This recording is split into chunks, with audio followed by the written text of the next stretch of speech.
It was technically legal. The FIA's own regulations allowed it. Mercedes and Red Bull found it, used it, and gained from it in Australia and then in Japan. And Ferrari, watching from the outside, knew it was happening and chose to ask the FIA a question rather than copy it.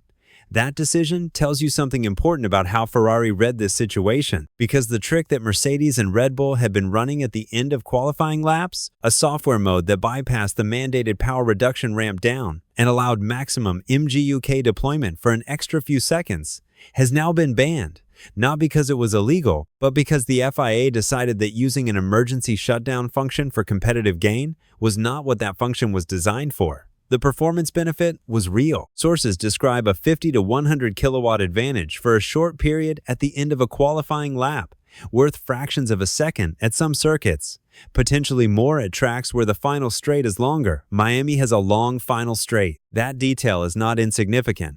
And the ban arrives 10 days before the Miami Grand Prix. Subscribed? Let's break down exactly what this trick was, who used it, who complained, and what it means for Miami. The 2026 regulations include a mandatory ramp-down requirement for MGUK deployment at the end of straights. As a car burns through its battery energy approaching the timing line, the regulations require that power is reduced at a rate of 50 kilowatts per second. This prevents a sudden dangerous drop in speed when the battery depletes completely. Exactly the kind of cliff-edge energy loss that has caused the speed differentials seen in the first 3 races of 2026. The ramp-down rule exists for safety, but the regulations also include a legitimate exception. If the MGUK needs to be shut down for technical reasons, an emergency, a detected fault, a component protection measure, the ramp-down requirement does not apply. The system can be cut immediately. Mercedes and Red Bull's engineers identified that this emergency shutdown mode, known internally as the continuous offset function, could be activated at the end of a qualifying lap without the safety risks that would normally accompany shutting down 350 kilowatts of electrical power mid-lap. The reason is simple. At the end of a qualifying lap, after the car crosses the timing line, drivers do not need the MGUK.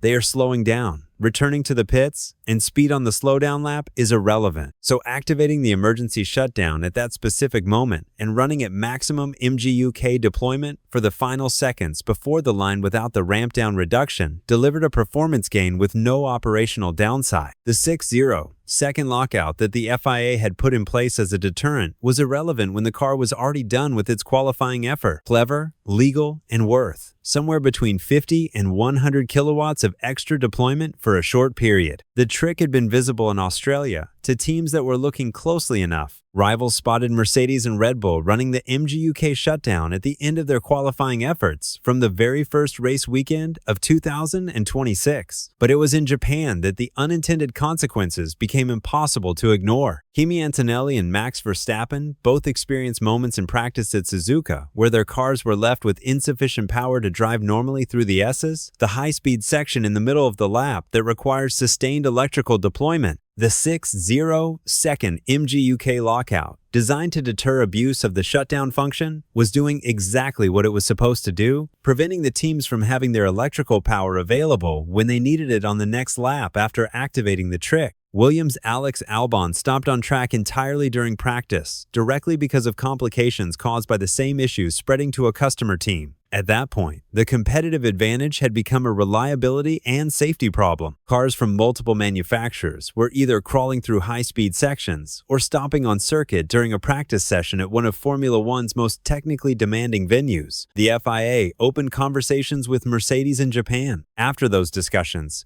Mercedes chose to deactivate the system at Suzuka, partly because the short distance from the final chicane to the timing line meant the gains were smaller there than at other circuits, and partly because the visibility of the problem had made continuing to run it in its current form untenable. But the conversations between Ferrari and the FIA had already begun, and the outcome of those conversations is the ban that was published this week. The FIA's ban does not remove the MGUK emergency shutdown function from the regulations. That function remains available for its original purpose: genuine technical emergencies where shutting down the system is necessary to protect components. What the ban removes is the ability to use that function systematically at the end of qualifying laps for competitive gain. The updated technical documents sent to teams make clear that the FIA will monitor data from the end of qualifying laps. If a team activates the MGU-K shutdown and cannot demonstrate a genuine emergency justification, the action will not be tolerated. In practice, this means the ramp-down requirement applies universally again from Miami onwards. Every team's MGU-K deployment will reduce at the mandated 50 kilowatts per second rate as cars approach the timing line. The playing field is level again, at least in this specific area. The competitive consequence is asymmetric. Mercedes and Red Bull lose something they had. Ferrari, McLaren, and the other manufacturers gain nothing new.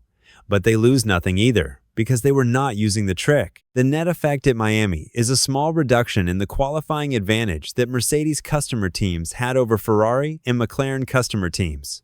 How small is genuinely uncertain. The trick was worth fractions of a second at most circuits. At Miami, with its longer final straight, the benefit would have been at the larger end of that range. Whether the removal of that benefit is detectable in the lap time gap between Mercedes and Ferrari at Miami is something the qualifying sessions on May 2nd will answer. Step back from the specific trick and look at the pattern that is emerging around Mercedes' 2026 advantage, the compression ratio loophole. The manufacturing exploit that gave Mercedes a structural power output advantage is being closed. The FIA's fix is effective from Monaco in June. The MGUK shutdown trick, the qualifying gain that delivered fractions of a second at the end of laps, has now been banned before Miami. The super clipping harvesting parameter changes being discussed in the FIA meetings this week could further reduce the performance reward for the sophisticated energy management software that Mercedes has spent years developing through their Formula E program. Each individual change is relatively small. No single rule adjustment closes the gap between Mercedes and Ferrari overnight. But the direction of travel is clear. The regulatory environment that produced Mercedes' current advantage, where exploits in the manufacturing specifications, software loopholes and emergency functions, and the institutional knowledge advantage from Formula E all compounded on top of each other, is being systematically addressed. None of this guarantees Ferrari wins at Miami. Mercedes is still 45 points ahead in the Constructors' Championship. Russell and Antonelli are first and second in the driver's standings. The car is genuinely faster. The power unit is genuinely more powerful, but the gap that existed at Suzuka and the gap that will exist at Miami are not the same gap. And that trajectory, small incremental rule by rule, is what the rest of the 2026 season is being built around. The trick was legal in Australia. It was legal in China. It was legal in Japan. And then Antonelli crawled through the Suzuka Esses. Albon stopped on track, and the conversations that Ferrari had already started with the FIA reached their conclusion. The MGUK shutdown exploit is gone. The compression ratio fix arrives at Monaco. The super clipping parameter changes arrive at Miami. Mercedes' advantage is real, significant, and not disappearing overnight. But it is being addressed rule by rule, meeting by meeting, race by race. Whether the cumulative effect of those changes is enough to make 2026 a genuine championship fight rather than a Mercedes procession is the question that the rest of the season will answer. Miami is where we find out how much each change actually matters.